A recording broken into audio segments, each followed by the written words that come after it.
Back with the Sports Crunch, Rock 100DIZ.com, quarter till the hour. Spirit of the Sky. One of my favorites from back in the day, 1970, Norman Greenbaum. Going back in the day because tonight, the first time since 1981, December of 1981, that they play a game outdoors in Minnesota. That was the old Metropolitan Stadium. Did you ever go to the Metropolitan Stadium? I have never been there. In fact, I've never been to Minnesota. Oh, okay. No, Nope, never been there. Okay. Anyhow, first time since 1981.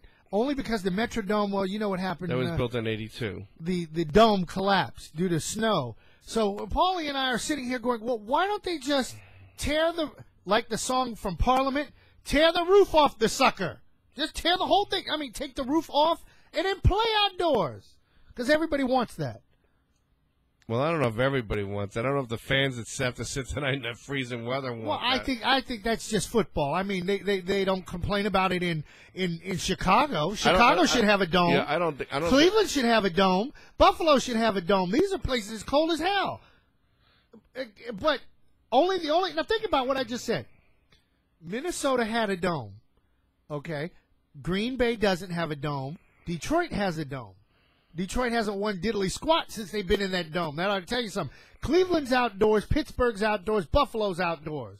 New York is outdoors. New England is outdoors. It snows in these places, people. I don't get it. Well, I think the main reason this game was really they didn't reschedule it for like they did last week in Detroit or something like that because they want to have that. It's the last home game for the Vikings, and they're having that Circle of Honor celebration or something like that. So you definitely want to do that on the road where people would be booing, if the players they'd be inducted into the Circle of Honor. But the thing. Do you know who's in the Circle of Honor? Like, is it going to be? I know it's got to be Fran Tarkenton and like Joe Cap and the Purple People Eaters. What do you call it? Sure. I mean, who was the running back there? Star running back they had there. That was Chuck. Alan Page. Oh no, Alan Page played defensive end. But you also who was the running back? You had Chuck Foreman. Chuck Foreman, yeah. Yeah. So you have all those guys will be there tonight. So it'll be a big thing for them. And those guys were guys that, played back in the day in the outdoors. So I'm sure they'll have Bum Grant there. Bud Grant, I should say. Bud Grant, yeah. I didn't mean to call him a bum, but he never won anything. So hey. But now here, check this out. Vikings punter Chris Klue, I guess that's how you pronounce his name, expressed concerns on the field. He said that the frozen playing surface is hard as concrete. And the reason being is because the stadium was just built for the University of Minnesota. What are they, the Golden Gophers? Yeah, and they quit playing at the beginning of November. Yeah, they're done in November. So nobody thought about, well, maybe we should put a heating element underneath the turf. What I think they should do is real simple. Next year, the Vikings should play at that stadium, tear up the field, and put a heating element under it. While they're doing that, you need to retrofit the Mall of America, whatever the name of the stadium is. What do they call it? Well, it's a Mall of America field, but it still is the Metrodome. Okay, well, they need to take the Metrodome, take the roof off of it, and make it so that it's outdoorsy. Well, I've been to a lot of new stadiums, and let me tell you, that stadium was built on the cheap.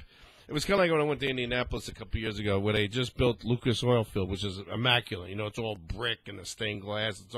And next to it was the old RCA Dome, and it was like double the size. So it's like even when we look at the new Amway Center compared to the Amway Arena, it's double the size. I mean, Everything now is you want the double-deck luxury suites and everything, and it costs more to retrofit that. And it was built on the cheap. Originally, that building cost $70 million to make. All those buildings they made in the 70s and 80s, they went on a cheap concrete and everything like that. I mean, I remember when I was up at Montreal at the Olympic Stadium, concrete was actually falling off the side. It was built so cheap and shoddy. So nice. Everything was done cheap back in the 70s and 80s, and all those stadiums are just about gone. I mean, they had all those cookie-cutter stadiums that used to have both baseball and football playing. I mean, you had, Three Rivers, you had Riverfront, you had Busch Stadium. They're all gone because they were all Well, hold on. They still got RFK in Washington. Yeah, but who plays there? Soccer, right? Soccer player. Yeah, they're not playing no NFL or baseball there. So, it is what it is. I mean, like I say, the problem with now is that the taxpayers up there in Minnesota have not, they've shut down. They don't want to do no public funding for the new stadium. Well, if they don't come up with some cash LA, For the Vikings, LA is going to be the Vikings are going to LA just like the Lakers did. Yeah, Ziggy Wolf has definitely got a lot of leverage with this whole debacle. You know, I mean, if they want to keep those Vikings, they're going to have to come with some kind of financing to keep them there. Maybe they'll have Jay-Z or somebody. You know, Jay-Z's with the Nets. He don't care about football. All right. Well, anyhow, speaking of basketball, let's change gears real quick. The Magic played the other night. And actually, they had a big trade. So I'll let you talk about the big trade. It was a huge trade. It was a blockbuster trade. Go ahead, Paul. Well, the big trade was that they sent Vince Carter and they sent Rashard Lewis off to Washington and off to Phoenix, and they got Hedo Turkoglu back, and they got Gilbert Arenas. So you've got two All-Star players to get two All-Star players. But all these players have baggage on their collective teams. Arenas going for Rashard Lewis, it was like almost an equal trade. Both of them had horrible big contracts, but Gilbert Arenas is a little shorter, and I think just the Magic felt they had to do something. Dwight Howard supposedly was a big blow-up in Portland on the road, that he was very unhappy with the way everything was going on the team, and I think they were really afraid, the Magic, that he was going to pull this thing in a year, that he would opt out. And Lakers definitely would be his destination because Andrew Bynum is always hurt.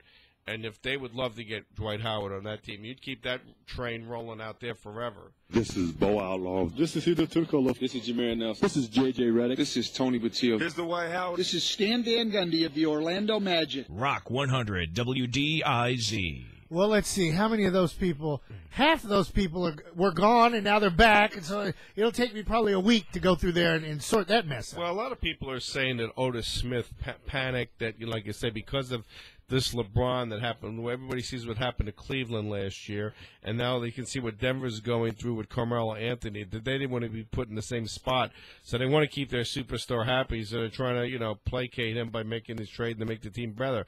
But I'm being honest with you, people. I really don't foresee them being still better than the Heat or better than the Celtics. And we're really going to have trouble now getting rid of Gortat. There's no backup center now for Dwight Howard. So you're getting against the Boston Celtics in the playoff where you have Shaq, you got Big Baby and Perkins. That's 18 fouls of guys can just body up on him, and he's got no backup for relief. I think the Magic are in big trouble at the center position now. So what would you do? They had a thing today. They're looking for a backup. I don't know who you can get as a quality backup right now as far as center. I mean, well, I think they had no business getting rid of Vince Carter. You knew that Vince Carter was going to be done at the end of the year. Vince is a fan favorite. You need to sell tickets. Well, they wanted Hedo Turkoglu back. Well, that made sense. Can't you have both of them on the same team? No, because you couldn't get Turkoglu without giving. You have to trade. See, the NBA, you have to trade even up for the salaries. Okay, so it's got to be even. That's why Petrus had to be thrown in that deal and everything. You have to, even everything. And out. see, Michael Petrus. Years past, he was great.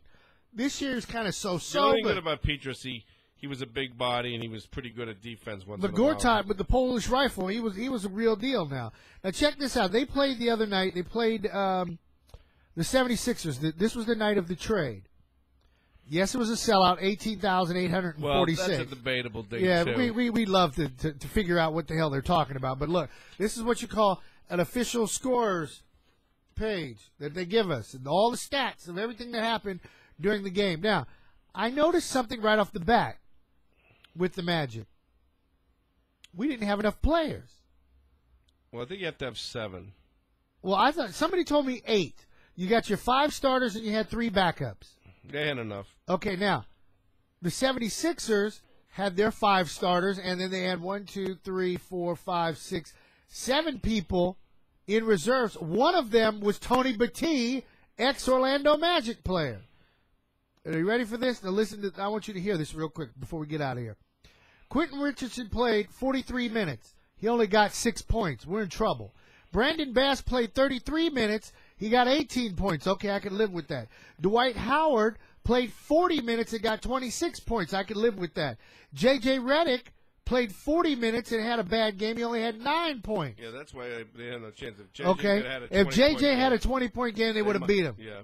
Now, ready for this? Jameer Nelson, he played 35 minutes. He got 17 points. Now, here's the bench. There was only 3 off the bench because the 4 other players hadn't got here yet.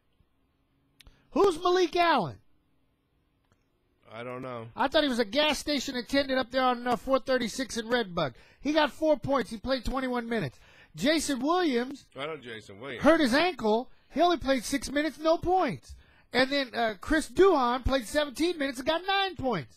So there's nobody off the bench. No wonder they lost to the Sixers. I'll tell you that now. Chris Duhon, we can look at that as an Otis Smith bust. He's horrible. You think so? Yes. Okay, now. We're paying him, I think, like $8 million or $7 million a year. We're paying him a lot of money. And he can't shoot. No. Okay, now, we know what Gilbert Arenas can do as long as he stays out of trouble. Yeah, as long as he doesn't run with the gang that is still packing heat. Okay. Well, what was he going to be with the Carver Shore shoot 'em up bang bang gang or something? No, he's more. I think the Paramore Posse. I think he hangs out in Windermere, and I think he has. I think he just the likes Tangelo guys. Terror or something like that. He just likes to. Hopefully that's behind him. We can only hope. Okay. Or maybe he's going to hang out with the Pine Hills boys. Well, like I say, I really believe that you're going to know real quick how this trade worked out on Christmas Day when the Celtics. Actually, this is a barometer test this week for the Magic. You got heavy-duty people come. I mean, they're actually a hard game tonight. They're up in the ATL tonight playing the Hawks, who are good. Then you've got Dallas coming to town on Tuesday. You've got San Antonio coming to town on Thursday. And you got Boston coming to town on Christmas Day. So this is going to be a barometer test how the new improved Magic are going to do. If we don't win any of those games, it was maybe a really bad trade.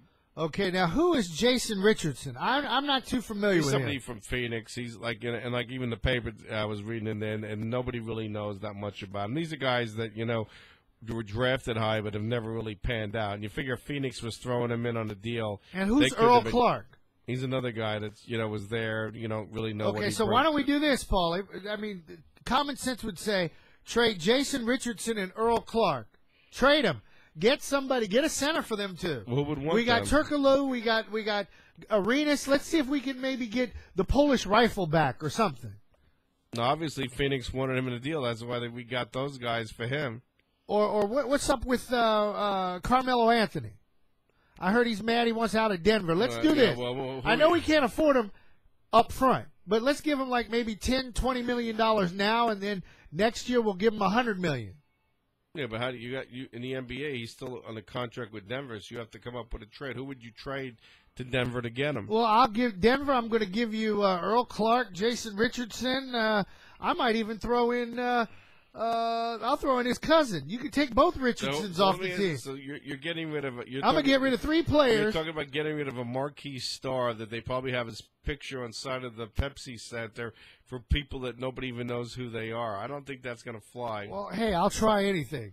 Remember, I'm a Redskin fan. I'll try just about anything. And on that note, that wraps up another edition of the Sports Crunch. Really quick before we go, please remember what the season is about, what Christmas really is all about. Don't be running out there putting yourself into debt or into hawk, and do something nice for somebody. Like the little old lady across the street or the guy that can't speak English. Do something nice for them. And I'll give Paulie, real quick, what about Monday night? Well, I'm going to give you tonight. I think that Chicago Bears will beat them. I think the Bears are. What? Brett Favre's coming out of the thing for that game, and I think that he's the diva that wants to get his last big game on Monday night. But I think this weather is more favorable to the Bears, who play in it all the time. So I'm taking the BEARS Bears. In your Thursday night game where Carolina is playing Pittsburgh, I'm going to take Pittsburgh. And this Christmas Day night game where Dallas is playing Arizona, I'm going with the boys from Dallas. I agree with. I don't like Dallas, but I guess on Christmas Day evening night, who cares? You want no part of Arizona. I want no part of Arizona. They're sorry. Let's see. What was the other one you said? Carolina plays Pittsburgh. Yeah. That's a no-brainer. That's Pittsburgh. But I'm going to go with Minnesota tonight. Okay. Only because the Bears, you sat right there and said just a moment ago that the Bears can play in this kind of weather. Did they or did they not lose to New England in a snowstorm? Well, thank you. Minnesota's not New England.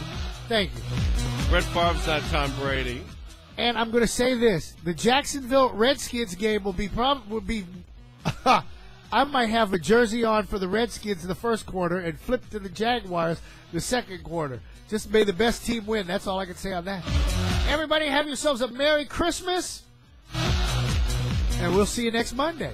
Next time we'll try to do better. We're out of here. See ya. Ringling Brothers and Barnum and Bailey Circus presents Fully Charged, an all-new surge of circus entertainment seen only at the greatest show on earth.